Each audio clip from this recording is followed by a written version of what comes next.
Here is the rare secret almost nobody tells you outright. Your addiction doesn't live in the bottle, the pill, the feed, or the table. It lives in you like a small, stubborn personality that learned how to negotiate behind your back. Jung would call it a complex, an autonomous pocket of psyche, packed with memory and charge, that can borrow your hands when the night gets tight. You think you are buying relief, but if you listen closely, you feel relief arrive before the first swallow, before the spin of the roulette wheel, before your thumb even finds the app. The body exhales early.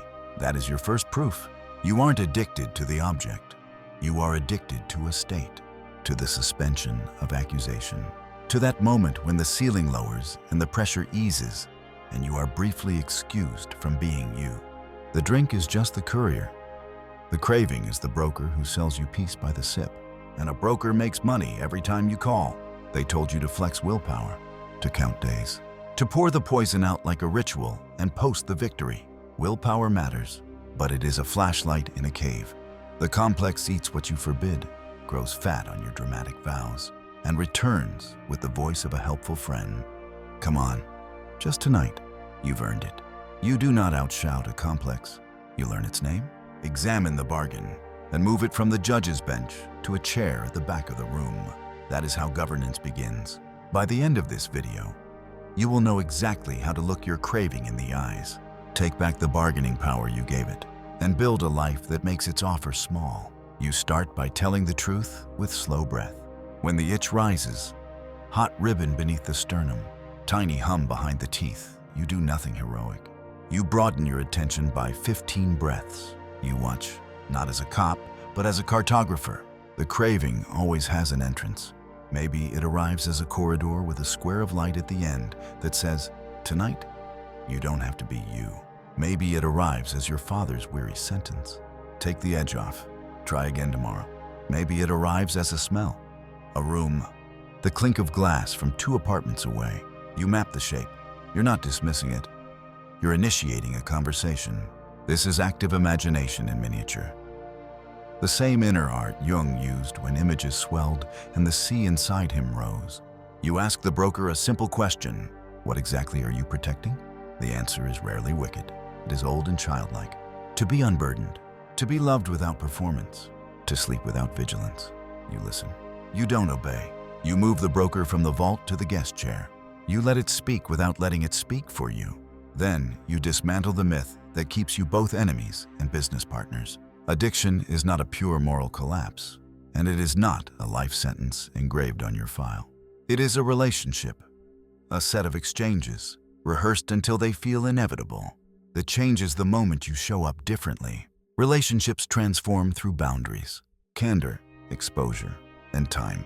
So you set a boundary that is not for applause, no announcement, no day counter halo. You pick 1 hour, the same hour every day, and dedicate it to the thing behind your craving. Meaning, beauty, devotion, a corner, a chair, a page. You sit with your spine like a planted staff. You write for 12 minutes without stopping. No performance of insight. The sludge of undigested feelings spills, including the embarrassing parts you pretend you have outgrown. If nothing arrives, you copy a sentence from a book that outlived an empire and let its cadence be your metronome. Then, you move your body in a way that forces breath deeper than your plans. Not the safe performative set for social proof, but effort that wakes you from the neck down. Sweat rinses static. The point is not improvement. The point is reunification. Addiction thrives in the split between mind and body. You become a person who returns both under the same roof. You also unmask the face that has been choking you. Persona, the public mask, saves you on the street and starves you at home. If you play the reliable one, the charming cynic, the parentified adult, the beloved expert. Notice how perfectly the ritual of relief is timed to the performance. You put the mask down. The valet called Craving appears with your coat. The mask promises acceptance. The ritual promises relief from the mask. And you end the night estranged from both. Break the loop with one unpretty sentence said to someone who has earned the right to hear it. I feel lonely in rooms where I look impressive, or I am angry at the way I built my life to never allow anger. Shame hates light, not the fluorescent glare of scolding, but the warm beam of being seen without props. Each honest sentence confiscates one room from the complex's little empire. You will notice how fiercely the broker cites your history. 12. When you first learned you could exit yourself on command. 25. When you mistook rebellion for freedom. 39. When anesthesia felt like kindness. This is where people fold, because the narrative is sticky and grand. You don't fold. You conduct a ritual of sovereignty that is almost boring. You fill a glass with water. Hold it like the drink you used to salute. Feel its ordinary weight. Watch condensation purl and slide. You lift it and taste your own life. You whisper a sentence that doesn't sound pious, but is, I keep my hours. Then you drop for slow push-ups, or step out into midnight air and let your skin be cold. What matters isn't the calisthenics. It's the relocation of authority back into the body you live in. When the body comes home, the broker loses its easiest leverage. Soon the question arrives, barbed and familiar. What if this never ends? That is the broker's favorite contract. A forever clause that authorizes despair today. You decline the contract. You switch currencies. You trade in hours. This hour honest. The next hour average. The third hour useful. No halos. No catastrophes. Your demons prefer spectacle. Late night vows, morning wreckage. You starve them with oatmeal and dawn. You walk. You read one paragraph aloud. You make your bed with stupid care. The first week, the broker rages. The second, it sulks. The third, it shows up wearing a smaller suit. When people tell you to just be busy, they mean well and miss the point. Busyness is anesthetic with a tax ID. You do something deeper. You choose simple, repeatable containers that defend transformation while it is still tender. It looks unheroic. It is exact. 1 hour of page and breath, one phone-free walk at dusk. One human being who can sit with you without turning your pain into their project.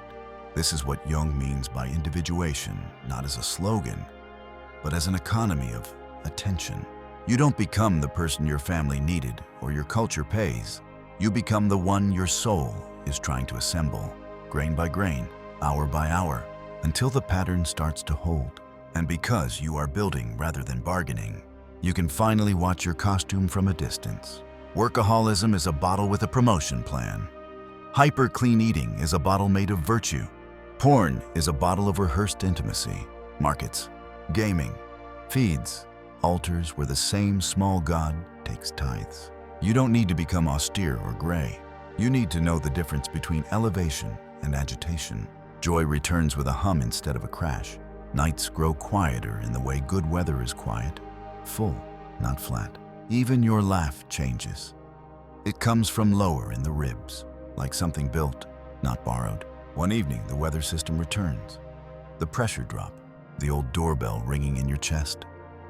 And you notice you're not afraid. You let it in without feeding it. You name it without kneeling.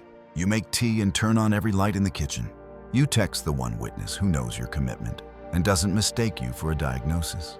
You go to bed as a sacrament, not a surrender. You wake with the smell of wet soil in your lungs and realize that the complex is not an enemy to be erased, but a citizen to be governed. And governance raises a harder, cleaner question than victory ever does. What kind of life are you building that makes the old bargain irrelevant? You begin with meaning. Not because meaning is poetic, but because meaning is the only substance stronger than anesthesia. Ritual does not disappear. It is replaced. If the bottle was your nightly cathedral, you build a morning chapel that is tangible and ungorgeous. Chair, page, clock. You sit, you write, you breathe. Over days, the nervous system learns that safety is permitted in daylight. Over weeks, the broker learns that your attention has a landlord. Over months, something more ancient than willpower arrives. A tone of life, steady and understated, that doesn't need a story to exist. This is how the psyche relearns its season. Because you are honest now, you can do the unfancy work with your shadow. The black bag of impulses, rages, appetites, and grief you dragged behind you and pretended wasn't yours. Non-negotiable precision replaces confession theater. You catch resentment forming and say the real sentence. Someone's success threatens your little throne. You feel jealousy flicker, and you don't baptize it as moral critique. You call it by its dull name, and it shrinks. When you become a person to whom the truth can be told, the complex loses its best lawyer, your own dishonesty. The craving has fewer false briefs to wave in court. You then make the repair most people avoid because it doesn't produce applause. You give the past witness without letting it colonize the present. If a father taught you that masculinity equals sedation, or a mother taught you that love equals worry, you take these as coordinates, not as chains. You feel the grief you dodged because you were busy surviving. Tears become hydraulics. They clear the silt from the channel where libido, Jung's name for psychic energy, wants to flow. The same current that used to loop through the ritual now powers creation. You put your hands on a guitar, a barbell, a chisel, a brush, a keyboard, and you make something that didn't exist before. You aren't entertaining yourself to forget. You are creating to live. Flow is not a hobby. It is an alternative government. When you are absorbed, the broker has nobody to subpoena. It waits outside while you add real weight to the world. Because isolation is the oxygen of compulsion, you build a commons, not a stage for speeches. A room for bodies, a meeting, a choir, a mat, a gym class, a workshop. Any space where humans gather around a discipline larger than mood. Bodies regulate bodies. You inhale at the same tempo as a dozen strangers, and your nervous system relearns the mammal truth that kept your ancestors alive. No one here is fixing you. You are co-regulating each other with borrowed breath. You also recruit one witness, never a jailer, whose phone you can ring when the weather shifts. You agree to one clean rule. You will not confuse accountability with shame. If you slip, you tell. If you surge, you tell. Both are for light, not for drama. You attend to the ordinary biology that most philosophies skip. Protein in the morning, sun on the eyes, a walk that asks your legs to be legs. Screens that sleep in another room. Sleep seen as sacrament, not as prize. You fortify the 3 hours of the day when you are historically most persuadable. If nights are the ambush, you stack the evening with fatigue that is good and earned. If weekends are the trap, you schedule a Saturday sunrise obligation you would miss at a moral cost. You change the floor plan so your lowest self doesn't own the keys. This is not celibacy from life. It is choreography. You are designing a house where the worst hour of you cannot rearrange the furniture. When you feel ready, you try a more radical generosity toward the thing you once despised. You ask the broker what positive aim, twisted by pain, it has been pursuing badly. Was it courage without the cost? Intimacy without exposure? Rest without surrender? You name the aim, and you pay for it clean. If you used to drink for courage, you step on a small stage, voice shaking, and you speak anyway. If you used to scroll for belonging, you host a cheap dinner and stack phones in a bowl by the door. If you used to gamble for aliveness, you enroll in a sport where adrenaline is bracketed by rules and teammates who will look you in the eye. You don't try to out-argue your desire. You redirect it into daylight where it earns its keep. Relapse may visit. It does not get to name you. When it comes, you refuse the cathedral and build a lab. You write the hour, the lead up, the sentence that sold you. You don't garnish it with doom. You add one brick to the container, one latch to the gate, one honest call to the witness. The complex will stage its favorite melodrama. See, you are this. You answer with a sober identity that grows only by repetition. I am the one who returns. You practice that until it's true. Return becomes a reflex, not a rescue. The day after a slip is quiet, adjusted, stubborn. The economy flips. The craving loses status because crises no longer turn into operas. As you steady, something else shifts at street level. You become mildly dangerous to the old economy built on your distraction. Advertisers lose reach. Dealers lose tithe. Gossip loses audience. Your attention stops being a commons. Anyone can trespass. It becomes private land with a fence and a gate. People sense it in your gaze. Less hungry, more anchored. You decline invitations that used to own you, and you don't write a manifesto about it. You become, in a humble way, trustworthy to yourself. You can be alone in a kitchen with a full bottle and make tea because you love tomorrow more than you worship tonight. That isn't a slogan, it's geometry. Vectors change, outcomes follow. Then a day arrives when the old trigger passes your face like a cloud and you feel gratitude. Not for the suffering, but for the signal. The craving, once a tyrant, has become a compass. It points toward the place in you that still wants something truer. Music you abandoned, a phone call you owe, an apology that would cut shackles, a boundary you have delayed drawing because you feared your own clarity. You follow the arrow uphill to the studio, the notebook, the porch, the door you must knock on. You answer with presence, not with purchase. You no longer rent power from the night. You generate it at source. You do not need to be congratulated, and you no longer need to be understood.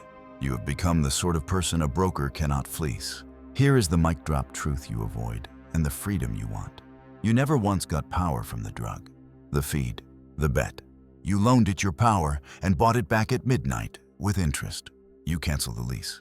You stop bargaining with a need that shrinks you. You put your hand on the doorknob of the room you used to pass, and you go in, carrying every part of you, yes, even the part that used to bargain. The old altar is cold now. The broker clears its throat, waiting for your offer, and you smile because you have none. You don't win her back by waiting. You win yourself back by no longer needing a broker to sell you peace.